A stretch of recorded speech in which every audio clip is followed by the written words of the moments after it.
Welcome to Saturday versus Sunday. I'm Jeff Dover. With me is John Barbin. Let's talk football. Yeah, let's go. So I've got my categories here today broken up into best ever and worst ever. So that's ironically, or I don't know what the word is, but my worst ever category has a lot more going on in it than the best ever. I'm not surprised to hear that. Yeah. So I'm gonna jump right in here. So one of my worst evers is the NFL offenses this week are just terrible. Like, okay, so I got some stats here, so I'm going to just jump right in here. 16 teams this week didn't score more than 20 points. Ooh, that feels like a lot. It's half the league. Mm-hmm. And then 9 didn't get beyond 1 touchdown. So they had some field goals in their scoring, but only managed to get to the end zone once. Mm-hmm. So that's pretty pathetic. 3 teams just didn't even score a touchdown. Mm-hmm. And okay, so I'm just keeping on this theme of just the offense is so bad in the NFL. And remember, this show, we compare it to college, and college, you just get so much more scoring. And is it really this hard to score in the NFL? I just don't understand how it gets to this point, but I'll let you jump in here in a sec. Yeah. I got another note here. The Steelers have won 2 games without scoring 20 points. Yep. Mostly thanks to their defense. The Bears have 1 offensive touchdown in 2 weeks. Mm-hmm. 1 offensive touchdown, right? Mm-hmm. They've scored touchdowns, but not on the offense. More defense than offense. It's my favorite stat of the week. Commanders, 0 touchdowns and win.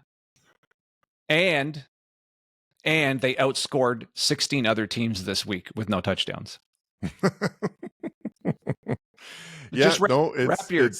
that in your pipe and smoke it. What's that all about? No, it's low. It's that's something I think the NFL's been trying to fix, right? Because they want more offense, and that's why they've made more defensive penalties than try and give them more movement on offense and try to increase the scoring because they know people want that. I think that early in the season, the defenses are a little ahead of the offenses because it's mostly speed and reaction. The defense is really good, and offense, the timing, and that isn't quite there yet. So I'm hoping that trend won't remain. It'll get better as the weeks go on. But yeah, it's been a tight defensive showdown. I watched. That was a good point about the Bears too. I watched every snap of that last night with the Bears in Houston, and I remember thinking, I was like, both defenses are really good, but it's also the offenses were struggling. So yeah, it's Houston looks like they're the best team in that division. But it's you're right. It's the scoring is down. Yeah, down. It's really down.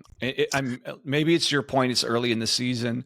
Maybe it's just that much harder for college players to adjust and play NFL play NFL offenses at the speed the NFL has to go. Maybe the other thing is defense is less about learning the complexities of an offensive system, and maybe you can get by more just on being athletic.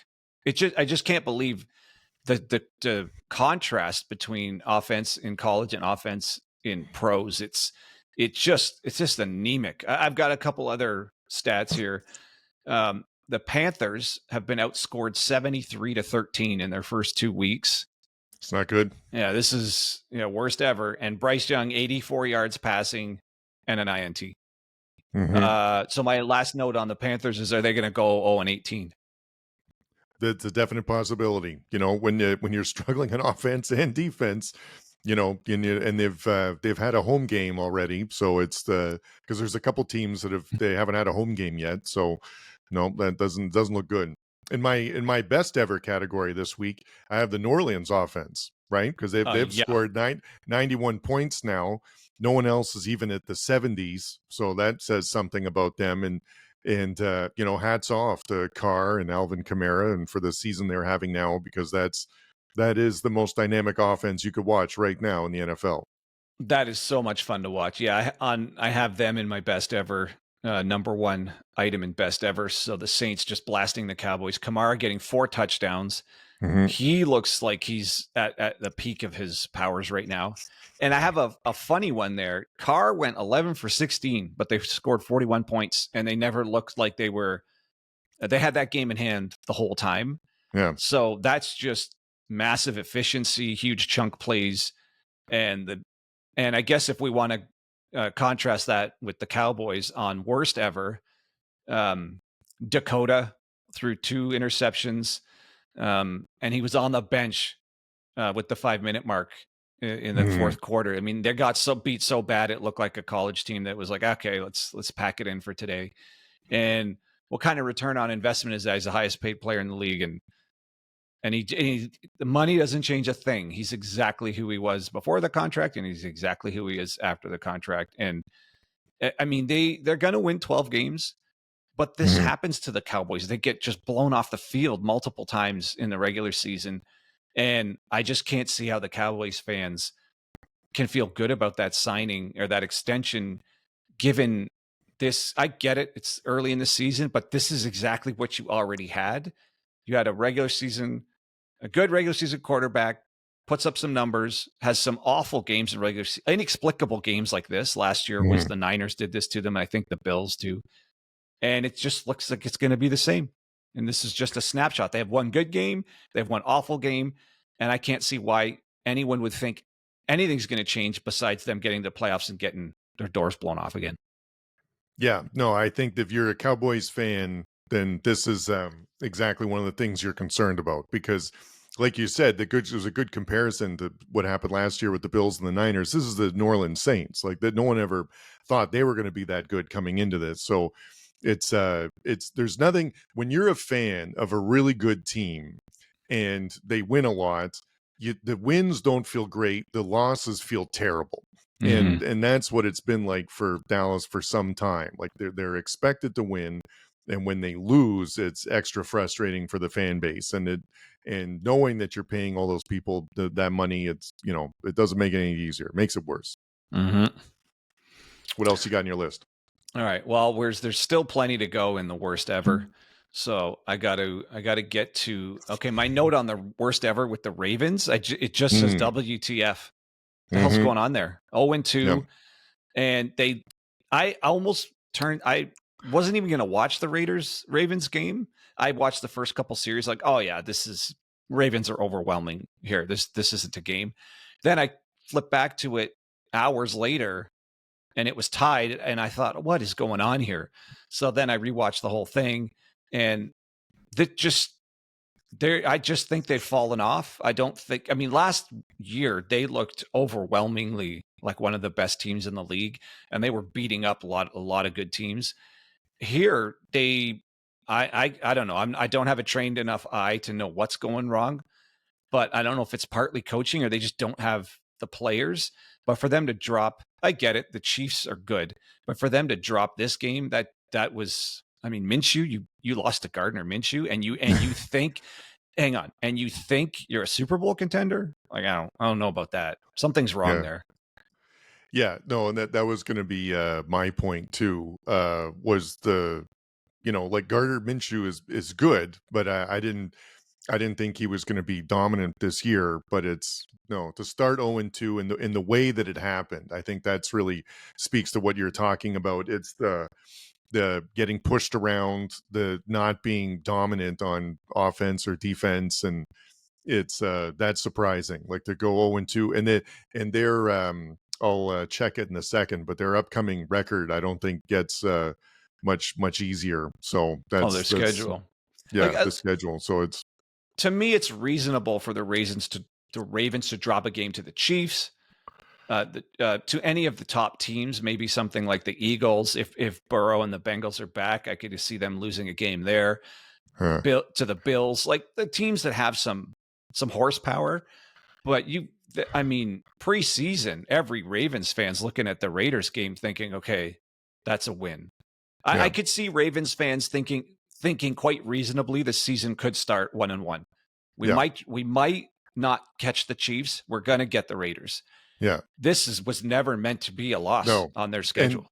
And looking at the schedule now, the next week is at the Cowboys and then against the Bills and then at the Bengals. So there is an 0-5 or 1-4 start, staring them right in the face right now. So that's they didn't want to be at this position. Those are three of the few teams I would say could beat them.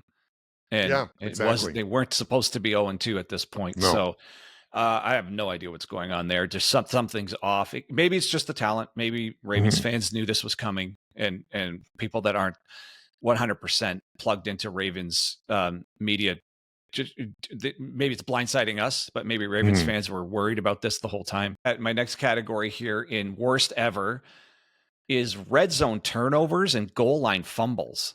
And okay, so over the first 2 weeks, and I might even be missing some, but these were very notable in the games I watched. Okay, so fumbling as they're going into the goal line or within 5 yards going into the goal line. Josh Jacobs, Aaron Jones, James Conner, and Travis Etienne have all fumbled the ball on the way into the end zone. Those are not scrub players. Those are all good players who usually have a good handle on the ball.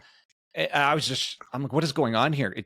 I don't know if it's just happenstance and it will regress to the mean, but these were critical fumbles that blew some of these games. And not all of them, but it was shocking to me every time it happened. I'm like, again, really? Isn't that guy's pretty good? That doesn't normally happen. So it's just, I don't know, ball security right at the goal line just kept popping up in critical points in some of these games. I don't know. It's just another thing I expect to be more buttoned up in the pros. Well, and it speaks to the overall scoring seems to be down right now. Like there's not a lot of touchdowns or a commodity, and it's you really there should be more of them in the NFL right now. And so to drive the ball and get to the point where you're on the goal line and then fumble it is just a disaster. It's a turnover that cannot happen.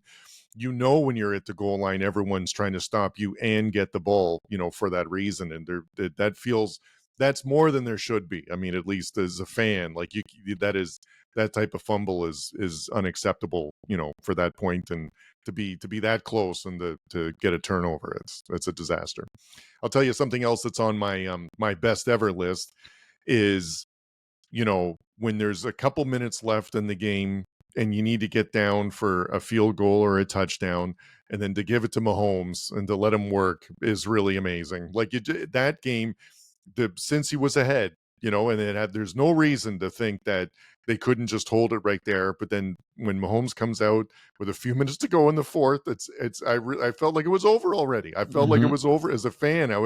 If you're a Cincy fan, you felt terrible in that moment because I don't think you knew what was going to happen. Now they got to help with a really bad penalty call, but still, like that's, there's no better person you'd want down a few points going in the few minutes left in the fourth quarter, and watching him work really is something special. Like he is that good. Yep. So that game I have on my worst ever and best ever list. It was the only legitimate game we got all weekend, I would say. It looked and felt like a playoff game. The teams, partly because Burrow finally had a good game, and we just know Burrow can beat him. It's one of the only games where, as a fan, you go into it thinking, okay, so the Chiefs aren't just going to walk away with this game. Like Burrow can beat this guy. So, and it just felt like a playoff game. The atmosphere was great. Like that's none of the rest of the weekend kind of, to me, looked like that. There were close games, but they weren't played like this. Like this looked like a playoff game. So that was my best ever. It was the best game of the weekend, I'd say. But then the worst ever was that pass interference call. Maybe I don't understand it, but I thought if you're going directly for the ball, all of that content is incidental. And he had his hands up, and he has every right to jump for that ball. And it's not like it's going through his back. Like, put it this way. If he'd have squeezed it and caught it, is that still pass interference or an interception? Right. Especially if it hits his hands first. I mean, if it hits his hands first and he catches it, then that, in my mind, that's an interception. Because on the flip side of that, so I know Chiefs fans think it's just pass interference, but I'm sure Cincy fans are thinking, well, hold on. If it was reversed and the wide receiver was behind and the ball's underthrown, every time the wide receiver turns around to catch the ball and it's underthrown, and the DB doesn't realize it's coming, and so they keep running forward. That's 100% always a pass interference. Yes. So how and an easy call, they would say on the commentating, right? Like, so how is this not offensive pass interference for him getting in the way of the DB, turning around and trying to catch the ball? To me, it's a no call because they were both looking for the ball. The DB got hands on it before the receiver. Yeah, that's an important point. Such a ticky-tack call. And I already know the conspiracy theorists who think the NFL are rigged there's going to be memes about that coming out for sure. It's unfortunate because it really makes the Chiefs kind of unlikable when stuff like this happens. It's just, it was going to be to me, it was going to be the best game. It still was the best game. This is just the one kind of black eye on it because people are like, here we go again. Chiefs with the favoritism, that sort of thing. No, and we touched on this in the last episode that there is something that's really frustrating me that's in my worst ever category this week is when they have the guy that used to be a ref in with the commentators and they say like, hey, what do you see on this play? And then he's, it's like, I don't think it's a penalty. And then they call it a penalty on the field. It's just so frustrating because it's really emphasizing the subjective nature of it, which is what they're, which is infuriating as a fan because it just depends on who's watching it at that moment and whether they see a penalty or not. So it's that part is so for such a critical play and, and it's tough because you want them to get it right. Like that's why there is replay. That's why they can challenge it. But man, is that, as a fan, that is the frustrating thing when that easily could not have been called like and to be such a key penalty there. I had for the best game for me, I thought was Houston, Chicago. I really liked that game. I thought it was really well played, even though the defenses were definitely better than the offenses, kind of like what you talked about before. Neither team could really run the ball very well, but the offense, the passing was executed well. I think Caleb Williams is going to be good. He shows flashes of his physical prowess. He's still a rookie. He threw 2 interceptions that were one of them. I think both of them would have been completions in college. And so I think that's just going to be a learning experience. I think interceptions are common when you're a rookie, but there was one throw. It wasn't even a deep out. It was more like a shallow out, but it was from the far side to the far side on the opposite field. And you have to have a strong arm for that. Otherwise the DB just steps in front of it for a pick six. And it was really clear what his arm strength is going to be like. So it was good. It was good to see that. The only thing I didn't like about that game was the Chicago's uniforms. They're all orange. And so I kept thinking I was watching the Bengals all day. So that one really bothered me, so I didn't like that, but Houston's a really good team. I think Houston, hold on a second. Let me just can't believe you just said that. The Chicago's oranges are my favorite uniforms. I can't stand them. So Houston's 2-0 now in their division, and every other team is 0-2. So I feel like they've got a stranglehold in that going forward. But I don't want to see. I just saw the Bengals play in the afternoon. I don't want to see the Bengal-like uniform for the late game. Well, orange is one of my favorite colors. So, and that's the Chicago helmet I have on the wall here. I don't know where it is. But I have the orange one. Well, nobody's perfect. All right. So the one, in that game, it looks like Chicago's offensive line's kind of not very good. And he's running for his life a lot, not because it's his tendency to go off script, I think per se, but they're just getting through to him a lot. I mean, that's a good defensive line. Yes. And I don't think that offensive line's that good. So there's still work to do there. No, and it's setting up to be a bit of a disaster of a rookie season because I think it's going to get out soon and they kept showing it on the broadcast that he doesn't react to pressure well. And so you don't want that getting out because then that just sort of like everyone's going to be like, well, we'll just pressure him now. It's going to be blitz and until he can show he can handle it otherwise. And so the struggling to run the ball and struggling to protect the quarterback is 2 things that are going to kill you. But so, it's going to be a long season for them, but hopefully it's a learning experience and he just doesn't get injured. So, all right. So I got a couple more things on my worst ever list before we're done with the 49ers offense was terrible. And Shanahan made the dumbest call of the weekend. When they were on the goal line and instead of just running it, I think they had 2 yards. They threw they inexplicably threw it laterally for what looked like either some sort of screen. I don't know what they're doing, but it was an immediate pass laterally down the line of scrimmage that had zero chance of working. And Van Ginkel just intercepted one of those last week, the exact same play. And now it was on the other end of the field, and he just walked it in for a touchdown. But Mason was running well. What are you doing? Just take your chances running that behind Trent Williams. What are you doing with this ridiculous pass down the line on the 1 yard line?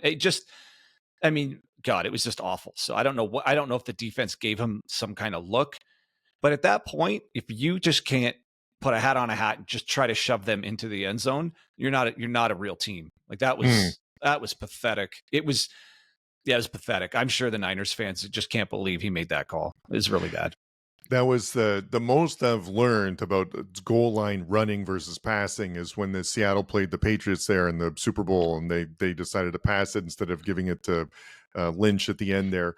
And I remember the coach talking about it after, and he said if they have a certain defensive front, we have an automatic go into a pass play kind of a thing. And I was when things like that happen, like with what you're talking about with San Francisco, I'd like to assume that that's what happened, that the defense came out and they were in a position where they're like, okay, the pass should work here, but it's, I'm with you. It looks, when it doesn't work, it looks like it had no chance in working, like with the going that far laterally passing, and again with the defense that because they know the threat of the deep pass isn't there. Like the longest pass it'd be 5 yards, or it's either a slant or an out or a fade. Like there's only so many things you can do there.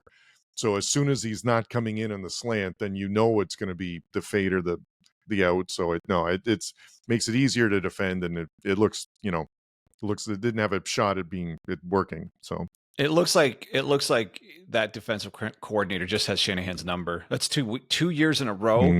They were totally impotent against the Vikings. At no point in either of the games did they look like they had a chance, and their defense just looked like Swiss cheese. They're terrible. I got a couple more things in my worst ever. Anthony Richardson just looked rough. It does not look like it's going to work. The accuracy problems with wide open throws is the really glaring problem here. He's rough around the edges. All rookies are, but the layup throws, he's not making them. And this was the argument in college, and it's still happening. And it doesn't look like he's figured that out at all. Yeah, that was going to be my point. It really reminds me of the time at UF, like where physically so gifted and makes some really difficult throws, but then there's a check down or just a simple, there he is, just get him the ball, doesn't happen. And that is, as a fan, it's extremely frustrating because, that's if they throw up a 50-50 ball and it doesn't get completed, then, I understand. But like at that level, when someone just turns around and is open and you can't get it to him, is just not acceptable. And that's a killer. A real killer. I think CJ Stroud's success and how good he looks is really gonna depress a lot of fan bases who've invested in draft picks and quarterbacks. And when they just do the direct comparison, okay, so go with me on this stream of consciousness, and let me. I want to hear your reaction. Okay. So CJ Stroud might be one of the best rookie seasons I've ever seen. He's outstanding. And it doesn't look like it's for quarterbacks. Yes. And it doesn't look like he's having a sophomore slump. It looks like he picked up right where he left off. He looks like a true franchise quarterback. He's got it. Whatever it is, he's got it.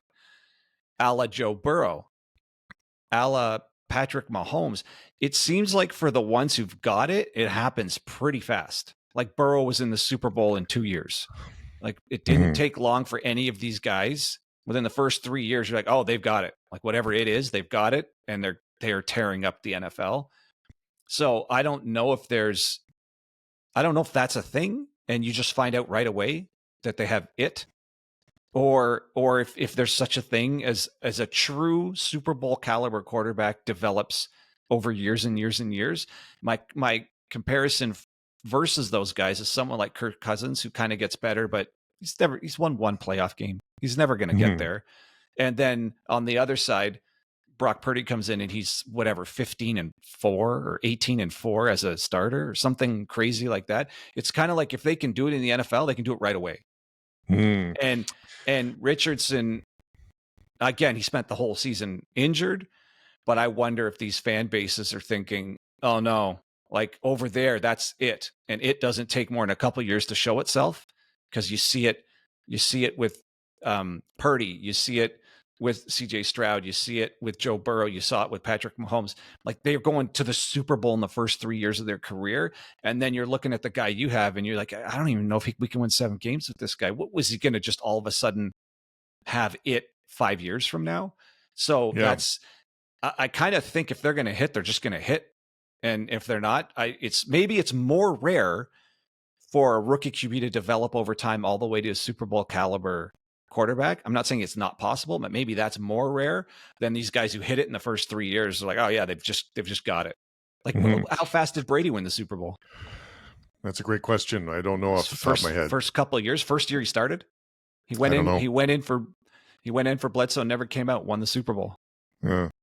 It's you touch on a few things there. One of them is the measure of success of a quarterback winning playoff games and or a Super Bowl, right? That's a very common metric. There's some exceptions, like Marino was fantastic and never won, and but that supports my point, because he went to the Super Bowl in his second year. He did, but then never went back, right? But so I mean the caliber of player that can get there. That's what I'm talking about. No, I hear you, but so that's the one side of the argument is it's how you measure excellence at quarterback, like and how much does playoff winning factor into the quality of the quarterback, and then there's the other part is the time part, or using I think it's the other point is I don't want to say small sample size, but like when it does happen, everything is compared to that, right? So I think that's a really good point that you made. CJ Stroud looked great in his first year.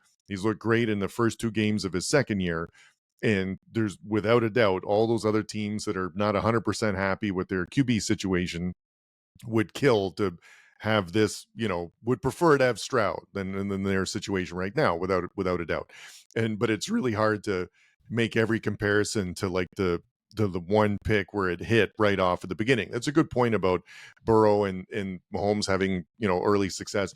Mahomes wasn't a top 5 draft pick, right? So it's not like they thought that was for sure going into it.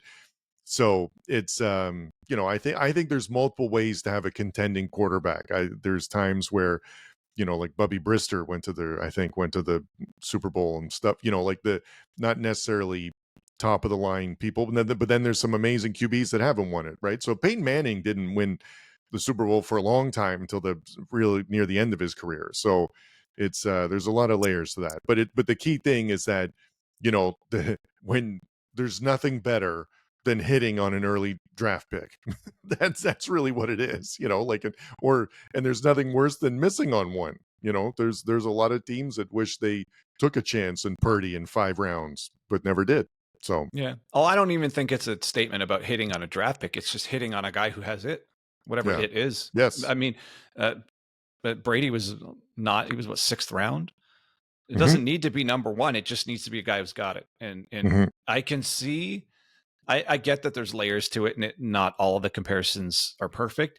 But I can definitely see how fan bases are going to be bummed when they see what they have that came out of the same draft to what somebody else has. Like, look at Bryce Young compared to CJ Stroud. That might go down as the worst draft day move in the history of the NFL. It's just so awful. And I'm sure the Panthers fans are just looking at this thinking that we picked this guy over that guy. Now, maybe the Panthers are just so awful and they gave away so much just to change that draft pick that I don't know. Maybe it wouldn't look as good with Stroud there, but I mean, we can't know that, that world doesn't exist, but the world they're in just sucks for the Panthers fans. What else you got on your worst list? I got 2 more things. I got, okay. And then we're going to get to the best ever, right? Oh yeah. Okay. Yeah. All right. Yeah. But the NFL was disappointing this week. I got Tom Brady is painfully ordinary in the booth. He's just, Yep, you're not the only one to think that. he's just not fun. He's Yeah. he's just a wet blanket. He doesn't do anything wrong, but he doesn't do anything interesting. He kind of just fades into the background immediately. And there's no compelling personality there that I want to hear from. Like, I find Collinsworth way more engaging. I find Greg Olsen way better. Romo's better. Olsen's really good. Olsen's one of my favorite. Yeah, Daryl Johnson's better. I even like Sanchez better. They just all, maybe he'll loosen up into it, but I'm waiting for him to say how he would have felt in a given situation. Like, I want to hear his take on exactly, he's like, oh, when I played against that guy right there on the field, or when I played against a guy like that, or I don't know, tell us about a story about Ray Lewis, whatever. Just give us something other than, oh, well, guys, he threw it into the flat and got the ball out of his hands. It's like, I could have done that. Like, most of what he's doing in there is just so generically boring. And I've noticed that his the play-by-play guy is at least attempting to prompt him. He's like, oh, what did you feel like when you did that? Or what, tell me about when you were up again. Like, I think he's maybe guiding him into be like, dude, give us something more than what you're giving us. But man, for the money they spent, it is completely underwhelming. And head to head, just to me, almost all the other guys are more compelling than he is. He's just sort of blah. That kind of reminds me of what you're talking about with the quarterbacks. Like, Romo made it look really easy. And was excellent from the get-go, it felt like, and calling out stuff when he was watching the defense, and he's like, oh, look out for this here, and was really engaging, like, from the beginning. And so I think that, when it'd be normal to think like, oh, it's Tom Brady was pretty good, is when he has spoke, it's been pretty good, like it was going to be just like that, and boy, is it not. It is not coming out like that. And to your point, you're right. That was the one interesting thing from that game, and they talked about it on ESPN, was when I think Dak was throwing to a receiver who stumbled, and then it got intercepted, and then the commentator was like, turned to Brady, was like, what would you do in that situation? Like, would you go back to him again? And then Brady was like, not today, like not for the rest of the game, because I can't trust that he's going to be there. Yeah, which was a really good point. Now, he got some flack for saying that, which is too bad, because that's exactly what you want to hear, right? With him calling the game. So it's it would have been hard to hear if you're the wide receiver, knowing that he's not coming back to me. But and that's the stuff you want to hear. Aikman's really good with that. Aikman will just blast a guy if he thinks he deserves it, or a coach. I fear that Brady's going to try to be too polite. And and from what I've heard, there is that in him. Brady could really let it out if he wants to. Yeah. And I feel like he's purposely being polite. Then there's this controversy over whether he takes an ownership stake in an NFL team. I saw some articles saying he can't criticize the refs. He might not even be able to criticize certain other programs, because if he's contractually an owner of a team, he can't make public statements against the league and things like that. So that just completely just takes all the fun out of what he might be able to say. And if who knows where those negotiations are with him owning a team or not, but maybe he's hedging his bet right now, just in case that is going through. And I think it's the Raiders he's trying to buy a portion of. And if that goes through, maybe right now he's like, I can't have anything on camera or on audios with me doing anything that would breach this contract when it happens. So if that's true, this thing can't even get started. Like, he's forever going to be censoring himself, which is just get him out of the booth right now. Just get rid of him right now if he's never going to say anything more than what he's saying now. No, you had a good point. We don't need, anyone can call he was open there in the flat, or the run a good route in that and caught the ball like that. That's not what you're going to be tuning in for, right? You want all that years of experience in training and meetings and personalities and actually trying to get it done on the field. Like, he must have so much stuff he could say that he's not, which is very frustrating. He's the best quarterback ever. I want to hear him just blast all these other quarterbacks for making mistakes. That would be good. Like, how funny would it be if he's like, well, if that was me, I would have thrown it to the open guy, not the covered guy. Like, just, I don't know, just give us something more interesting than what you're giving us. Like, there's guys who were just journeyman quarterback in the league, like Sanchez, who are just way better than he Yeah. is. Like Yes. just Yeah. maybe not a journeyman. Sorry, Jets fan. Sanchez was okay for a little bit there, but guys who just never had Brady's success are just so much more compelling. Like Romo did his own thing, just calling out play. It's just, I don't know. Anyways, it's a bummer. He's not turning out so far. Maybe he'll let some personality out sooner or later, but it sounds like his ownership thing might actually just kill that dead in the water. All right. So my last in the worst ever category has a subcategory called things that gotta go. Okay. It's the TV production constantly showing Taylor Swift at a Chiefs game. Like, would you stop it with this one? Like, we get it. She's mega famous. We get it. She's dating Travis Kelce. But that alone makes the Chiefs the most obnoxious thing on TV. They're just, they're just so hateable at this point. Like, they're already she's not doing anything wrong. I totally respect Taylor Swift for the entrepreneur that she is and like doing her own thing and pushing. I mean, she's kind of having it her way and good for her, right? She deserves all that success. Absolutely. But the constant panning up to her, I just don't see how the NFL execs, maybe the ratings go up and I'm utterly naive here, but I cannot stand it. And it makes the Chiefs just so unlikable. And I don't want to dislike the Chiefs that much because of someone who's not even on the team. But the production is so I have here, it makes the Chiefs games an obnoxious spectacle versus a good team. Yeah, it takes the focus off the field, right? But off what's happening, like this, But no, I feel like it has to positively influence the ratings, otherwise they wouldn't do it. So I feel that that's definitely part of it, and that's why it's happening. But and again, and I don't, I think she's great. I have all the full credit to her, but I don't. It has nothing to do with what. Seeing a clip of her at the game has nothing to do with what's happening on the field for me, or what's the next play going to be, or why that play didn't work out before. It's that I could. There's so much more interesting things they could have at that moment than that. So, and I know it's only like 2 or 3 seconds, and I'm sure where I'm just not understanding, and it probably does boost ratings.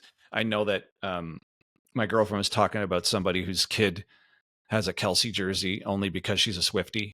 So it must be doing something. Now, whether or not it'll ever draw those girls into watching games, that's another jersey that just sold that would have never sold. So I don't know. Maybe I just don't understand. No, it's the NFL football in the big picture of the globe is not that big compared to some pop and movie stars. She's 10 times bigger than the NFL. Yes. So. All right. Well, you know what? And I watched anyways. I'm going to put up with it anyways. So I guess they know that. They know that part too. All right. Let's do some best evers. That's a lot of garbage from the NFL. So I've only just touched on some of my best evers. So my next one is Aidan Hutchinson. Take a bow. Oh, yes. 4.5 sacks. Could probably call it 5 sacks. Yep. But holy smokes, it's too bad they lost that game but it wasn't for a lack of effort from him. He is awesome. Like that guy. I mean, I wasn't sure about him coming out of Michigan, but Jesus, he's exceeded all expectations. He's right up there with Myles Garrett as the best edge right now, for sure. Yeah. And the Bosa's and stuff. Yeah. No, he looked great at Michigan. You never know if how well that's going to translate to the NFL, but it is, an offense, when you have a wide receiver or a QB or a running back that sort of takes over a game, and they can't stop them, that's really compelling football TV. And it doesn't happen very often in the defense. If you have a really good DB, you'll never see them. You'll never see them on TV because they just don't throw to their side, and then, and same thing with the linebacker. You don't always see like who makes the tackle, but having a truly disruptive defensive end is compelling, like where they can't stop them and the play's going to be rushed. If it takes half a second too long, they're going to get there.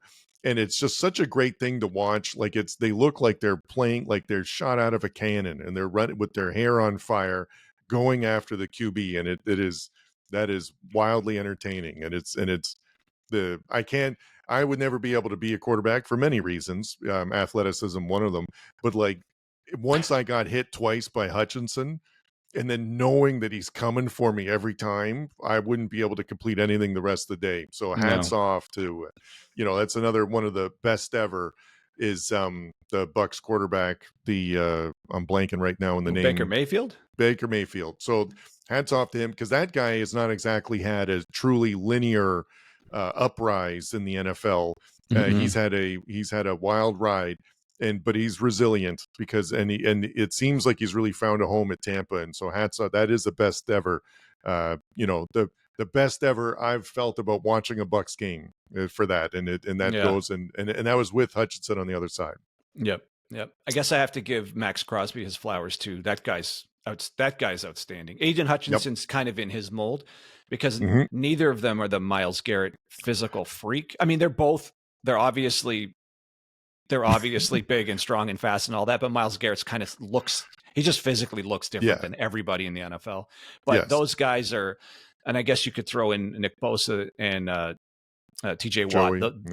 Well, maybe not Joey quite anymore, but those guys and TJ Watt, that grouping of five that's about as good as it get. You know what? And Hendrickson on Cincinnati, there's some good DNs. Yeah. There's some he really good. He looked good in the Kansas City game. Like that was 91, I think it's Henderson. Yeah. He was, he was making a difference. So those are great. I'm one of my first early memories was Bruce Smith and the Bills and how disruptive that could be. And that was and Reggie White for the Packers. And so those, having a really disruptive defensive end is, this is fantastic to watch. And then the pure speed off the edge. These guys kind of sort of remind me of Derek Thomas when it became not just a power thing, but somebody who also had like serious speed off the edge. Just a quick CFL story. That was one of the funny moments. So in Canada, there's the Canadian Football League, which is surprisingly older than the NFL in the States, but whatever. But the talent isn't necessarily on the same level. And every now and then an NFL player gets, either called down or let go by the NFL and they go to the CFL. And I remember talking to a left tackle for the CFL when this new young guy came up from the NFL and they snapped the ball and he looked up and he said there was no one in front of him. It already passed him. And that was how fast he was. And it was that's what I think about when you say that speed off the edge. It was like, yep, that's that athleticism isn't something you'd see very often. And even if you play football for a living. Yeah. My next best ever, Austin Seibert take a bow, 7 for 7 on field goals for the Commanders. Single-handedly scored enough points to win that game. And like I said, outscored, 16 other teams this week just by himself. So, I mean, you got to give the flowers when they're due. And that was awesome. Yeah. And this is the 50-yard field goals are happening with a regular occurrence now. That used to be a rarity or a really big deal at one point, and it is not now. It's absolutely expected if you have a field goal between 50 and 55 that you would hit it most times. And so which is crazy to think that, but that's where it's at now, which is good because you've got more area now to score, really. It expands that part of the field. So yep. All right. My other here, I'll just run through them and just get your thoughts as I go here. Sure. Malik Nabers is legit. So best ever there. But in brackets, I have in my notes, but it still won't matter. So it's kind of sad. Isn't it fascinating when you can have a lights out receiver with what is someone who's having a terrible run at being a quarterback? It's fascinating that this receiver can have such good highlights and yards and production and look amazing, but with not having the best quarterback play. Like it's fascinating that those two can exist at the same time. Yeah, it's yeah. Well, I mean, Nabers can't throw the ball to everybody else. He can only he can only do what he can with the ones that come his way. Yeah. Keeping in the theme with Malik Willis, well done. Yeah, just leading Green Bay to a win there as a backup, managed the game, no mistakes. They didn't ask too much of him, but it was enough I mean, maybe it's because the competition wasn't that good. Either way, that was pretty solid. I think the fans might have been really wondering, geez, this might not be good, but that looked fine. I think they can. I think they'll get by through this. They'll weather the storm of the Love injury with him if that's how he's going to play. That was more than enough. Yeah. And a couple more here. Fred Warner single-handedly kept the Niners in that game for however long he could. He had an INT, and he's the one who punched the ball out on the goal line. So he took 2 drives away from the Vikings and probably took 7 points off the board from the Vikings. So that was, as bad as they looked, he looked outstanding. So like he was the one bright light on that team. And then my last of best evers is the play of the day, Cam Taylor-Britt, the one-handed interception. I mean, that's as good as it gets. I mean, the production was comparing it to Odell Beckham Jr.'s like falling back one-handed catch. And I think it looked almost as good as that. And what makes it better, it was an interception. It wasn't, he wasn't the receiver. Defensive player. Yeah. He's a defensive players. That's the old knock on them, as the part of the reason why they play defense is because they can't catch as well. Otherwise they'd be on offense. And so to have a defensive player make that kind of interception was amazing. It was amazing. It really, it was in the same category as as Odell Beckham Jr. catch. Totally. Yeah. So, I mean, that's all my best evers. But do you have any more best evers? No, I think we pretty much covered them all with your list there. So following the Sunday action of the NFL, and if we have to crown the best ever week as a NCAA or NFL, which way are you going? I got to go NCAA just because of the anemic offenses in the NFL. It's just the contrast between watching teams actually score versus watching teams struggle to even get a touchdown, or half the teams in the league couldn't even get to 20 points. I get it. They're all better athletes, but it's from an entertainment standpoint, the college games are just more fun with the added scoring versus the NFL games slogging along. I mean, come on, a team won with 7 field goals. It's just, it's not fun to watch. Yeah, no, the NCAA wins for me this week as well. And there's something I don't understand what it is. I'll have to think about it. But even when New Orleans scored that many points against Dallas, there was like the Bama game was still more entertaining than that, and it was a similar score. Do you know what I mean? And so it's something about that it just makes it more compelling. So for me as a fan. So all right, so we're on the same page there too. All right, well, I think that's it for today. If you guys like what you see here, please share it, give us a like, and subscribe if you can. If you're not subscribed, we really appreciate it. It'll help the channel grow. And we'll see you next time.